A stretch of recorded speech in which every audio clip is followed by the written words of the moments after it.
Hello everyone, अस्सलाम वालेकुम। उम्मीद है आप सब ठीक होंगे।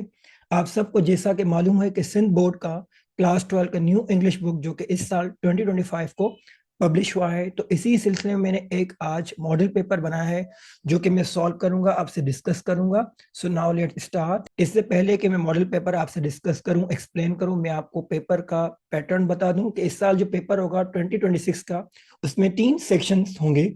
Section A MCQs, multiple choice questions, total 20 marks का है section A. Section B short answers जो कि 40 मार्क्स का है, जिसमें आपको 8 क्वेश्चंस अटेम्प्ट करने हैं और हर क्वेश्चन के 5 मार्क्स हैं।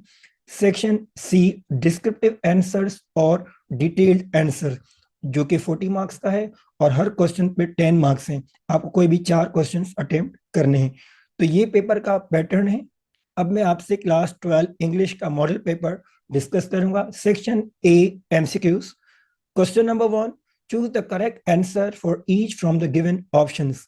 टोटल 20 एमसीक्यूज है जो हम डिस्कस करेंगे। Number 1, when did mister Martin Luther King Junior receive the Nobel prize. तो ये जो क्वेश्चन है मैंने ये बायोग्राफी से लिया है जो कि सेक्शन बी पोइट्री में है। C option is correct, 1964। Item number 2, what lesson can we learn from Bertrand Russell's life and work? C option is correct, peace and education. ये एमसीक्यूज कॉन्क्वेस्ट ऑफ हैप्पीनेस से लिया गया है। Item number 3, what does the word clandestine mean. B option is correct, done secretly और in a hidden वे। ये question आपके book के vocabulary exercise से लिया गया है। Item number 4, Kings use of the phrase I have a dream at the start of multiple sentences is an example of। C option is correct, anaphora. अब ये MCQs I have a dream speech से लिया गया है। और anaphora का मतलब क्या है कि जो फ्रेज बार बार रिपीट हो किसी भी टेक्स्ट में तो उसको हम कहते हैं anaphora. I have a dream multiple times use हुआ है तो इसलिए होगा C option correct, anaphora. Number 5th item, what does the word contentment in Russell's essay conquest of happiness mean. Contentment का मतलब क्या है कॉन्क्वेस्ट ऑफ हैप्पीनेस में। So B option is correct, satisfaction and peace of mind। Item number 6, king envisions a future where his children are judged by। अब यहां पर king का मतलब है doctor Martin Luther King Junior. Number 7th item, the line if you can keep your head when all about you are losing theirs means you should. इसका मतलब क्या है, ये लाइन जो ली गई है इफ पोम जो कि रुडयार्ड किपलिंग की लिखी है वहां से लिया गया है। So C option is correct, stay calm in trouble. जब भी आपको कोई आपको मुश्किलात आए या कोई आपको लोग तनकीद करें तो आपको सब्र करना है, खामोश रहना है। 8th item, King's rhetorical device in repeating now is the time emphasizes। King junior की स्पीच में ये डिवाइस यूज हुआ है, नाउ इज द टाइम। तो ये बार बार यूज हुआ है तो इसका मतलब क्या है, किस चीज को एम्फेसाइज कर रहा है। B option is correct, urgency and action. Number 9th item, to whom is this poem If addressed. जो इफ पोम है वो किसको एड्रेस की गई है। C option is correct, speakers son. Basically ये जो रुडयार्ड किपलिंग ने ये पोम लिखी है ये अपने बेटे को एड्रेस किए, मुखातिब किया है। ये पोम इन जनरल ये सबके लिए है, लेकिन इस पोम में जो पोएट ने जो एड्रेस किया है वो मुखातिब किया है, एडवाइस दिए वो अपने सन को दिए। So C option is correct, the speaker's son. Number 10th item, when joining two independent clauses without a conjunction we use। C option is correct, semicolon. अब ये टॉपिक भी आपके बुक में टेक्स्ट बुक में दिया गया है। Item number 11, identify the anaphoric reference in this sentence. Sara loves painting because it relaxes her. ये आइटम आपके बुक के यूनिट नंबर 1 के grammar topic anaphoric and cataphoric reference से लिया गया है, लेकिन हमें बताना है कि इस सेंटेंस में कौन सा एनाफोरिक रेफरेंस है।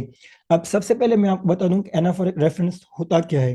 व्हेन अ वर्ड और phrase refers back to something mentioned earlier, जो रेफर बैक करे। Sarah loves painting because it, अब इट किसको शो कर रहा है, रेफर बैक टू सारा। अब इसका इट का मतलब यहां पर है सारा, तो इसलिए करेक्ट ऑप्शन होगा C, it. Number 12th item, what does the convict demand from Pip. अब ये जो आइटम एमसीक्यूज है वो ग्रेट एक्सपेक्टेशंस नॉवेल से लिया गया है। कन्विक्ट ने पिप को क्या कहा था कि तुम लेके आओ, क्या डिमांड किया था। B option is correct, food and a file. Number 13th item, in the phrase a boy from the forge what does the word forge most likely refer to. अब ये जो नॉवेल है ग्रेट एक्सपेक्टेशन, इसका chapter number 1 a boy from the forge ये title है। तो इसमें forge का मतलब क्या है, what does forge mean. C option is correct, a blacksmith workshop. 14 item, where does Pip first meet Miss Havisham? B option is correct, at Satis house. 15th item, what does Pip hide in his trousers? A option is correct, a piece of bread. 16th item, what did Hans ask to borrow from the miller for his journey? अब ये item unit number 1 the devoted friend से लिया गया है। C option is correct, lantern. 17th item, which option is not a characteristic of a novel? कौन सा characteristic है, कौन सा फीचर है जो कि नॉवेल का नहीं है। D option is correct, always written in rhyme. Novel जो होता है वो राइम में नहीं लिखा जाता है, so D option is correct. Number 18th item, what does the proverb every cloud has a silver lining mean. B option is correct, every problem has a positive side. अब ये आइटम भी आपके book के proverb के topic से लिया गया है। अब इसका मतलब ये है कि कोई भी मुश्किल घड़ी हो, कोई भी आपको मसला हो, तो उसमें पॉजिटिव साइड भी मौजूद होता है। So we need to be hopeful. 19th item जो कि लिया गया है the day the dam broke से। In the movie theatre, what was the initial reaction of the audience to the noise outside. D option is correct, someone shouted fire. 20 last item, the author Russell believes that considering hobbies beneath the dignity of adulthood is, A option is correct, completely mistaken. तो ये था section A MCQs जो कि मैंने आपसे discuss किया। Section B short answer.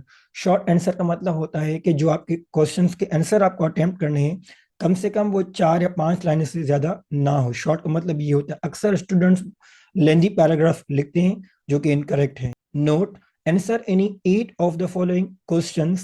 Each question carries 5 marks. आपको कोई भी 8 क्वेश्चंस अटेम्प्ट करने हैं और हर क्वेश्चन के 5 मार्क्स हैं। Question number 2, why does the poet consider triumph and disaster as imposters? Justify with some reasons. ये if फॉर्म से लिया गया है।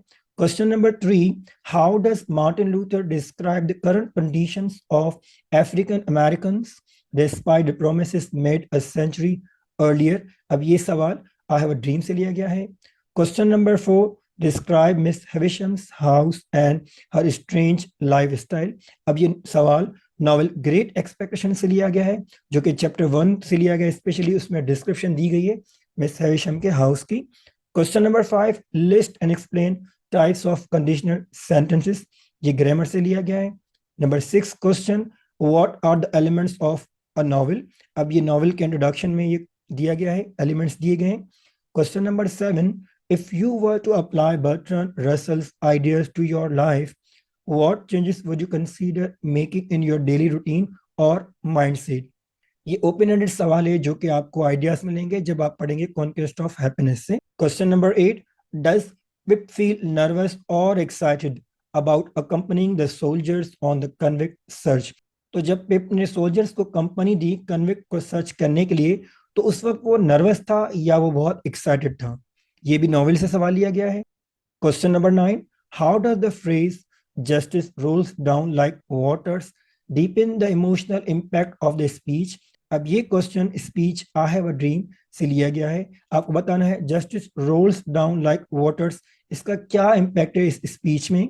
Question number 10, define precis and describe the main steps involved in writing an effective precis. आपको बताना है कि प्रेसी क्या है और इसके कौन से स्टेप्स हैं। आपके बुक में प्रेसी की डेफिनेशन और स्टेप्स दिए गए हैं। Question number 11, who was Dr. Martin Luther King Jr. and what was his famous speech called? ये भी I have a dream से लिया गया है। Question number 12, how does the element of constructiveness bring happiness in the work? अब ये जब आप पढ़ेंगे Conquest of Happiness तो ये भी आपको आ जाएगा। Last 13 question, why does Kipling place emphasis on patience, truthfulness and self-discipline in achieving personal growth? अब ये सवाल इफ फॉर्म से लिया गया है। तो ये था सेक्शन बी, आपको कोई भी 8 क्वेश्चन अटेम्प्ट करने हैं। सेक्शन सी डिस्क्रिप्टिव और डिटेल्ड आंसर। इस सेक्शन में जितने भी सवाल आपको दिए गए हैं आपको उनके डिटेल्ड आंसर्स लिखने हैं। Note, answer any 4 of the following questions. Each question carries 10 marks. आपको कोई भी 4 क्वेश्चंस अटेम्प्ट करने हैं और हर क्वेश्चन पे 10 मार्क्स हैं. Question number 14. Explain the lines with reference to the context. If you can make one heap of all your winnings and risk at one turn of pitch and toss and lose and start again at your beginnings and never breathe a word about your loss. अभी जो stanza लिया गया है वो if pome से लिया गया है. आपको इसका रेफरेंट कॉन्टेक्स्ट एक्सप्लेनेशन लिखनी है. Question number 15. Right critical appreciation of any one of the following poems. आपको किसी एक पोम की क्रिटिकल एप्रिसिएशन लिखनी है. ए इफ, बी यूलिसिस. ये दोनों पोम्स के नाम आपको दिए गए, आपको किसी एक की लिखनी है. अक्सर स्टूडेंट क्रिटिकल एप्रिसिएशन और समरी को मिक्स कर देते हैं, तो ये गलत है. क्रिटिकल एप्रिसिएशन में आपको introduction, style and language, theme, form and structure, merits, demerits, figures of speech, summary, theme और कंक्लूजन लिखना होता है. सो सिंपली हम कह सकते हैं कि क्रिटिकल एप्रिसिएशन में आप शॉर्ट समरी या थीम लिख सकते हैं, लेकिन इसका मतलब ये नहीं कि you will write only summary. इसमें आपको मैंने बताया कि और भी चीजें हैं जैसे introduction, figures of speech, style, तब जाके ये कंप्लीट होगी critical appreciation. Question number 16. Write down the summary on any one of the following.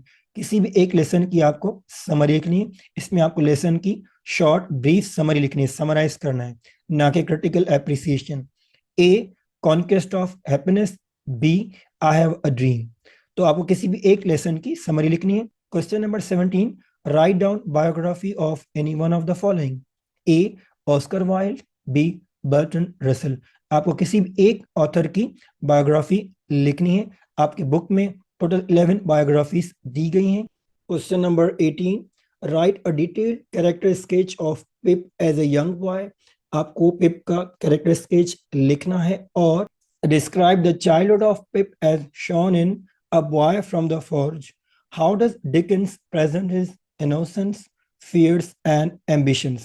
जो नॉवेल का पार्ट 1 है, A Boy from the Forge, जिसमें पिप की लाइफ की डिटेल एक्सप्लेनेशन दी गई है, तो आपको बताना है कि डिकेंस ने किस तरह पिप की इनोसेंस, फियर्स और एम्बिशंस को बयान किया है. Question number 19, last question. Write an argumentative essay on any one of the following. आपको किसी भी एक टॉपिक पर आर्गुमेंटेटिव एसे लिखना है. A. Can young people be effective leaders in shaping society today? B.